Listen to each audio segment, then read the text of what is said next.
Esto es una gallina. Esto no, esto es un perro.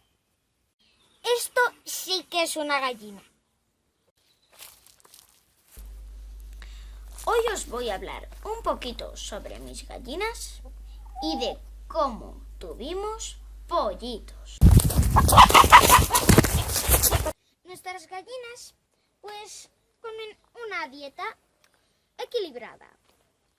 Se podría decir que comen maíz y pienso para ponedoras.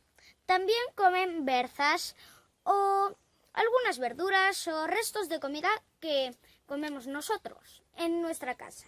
Pero nunca pollo. ¡No! Bueno. ¡Jopetas! Las gallinas necesitan que el gallo se monte en su espalda para tener huevos con pollitos. Tardan 21 días en salir del cascarón. Para esto necesitan estar a 37 o 38 grados aproximadamente. Nuestras gallinas son extremeñas y también son ponedoras. Hay un tipo de gallina que son muy buenas mamás, cuyo nombre de raza se llama Kika.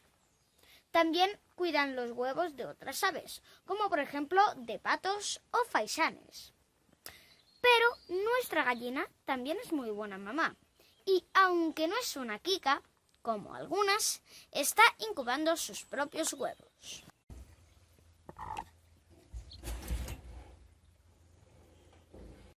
Cierra la jaula un momento, Leo.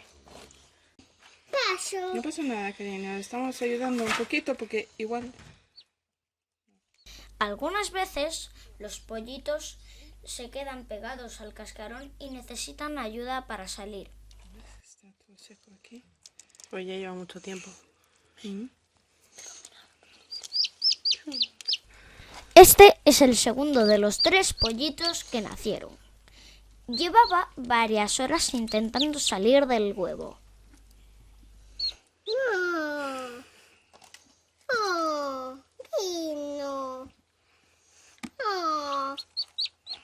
¿Y ahora? ¿Se vamos a dejar con mamá? Sí, mamá. Bueno, esto es un pollito. Creo que este es Mantequilla y le puse ese nombre por el color de su piel y de su plumaje. Aún no sé si va a tener más colores del plumaje.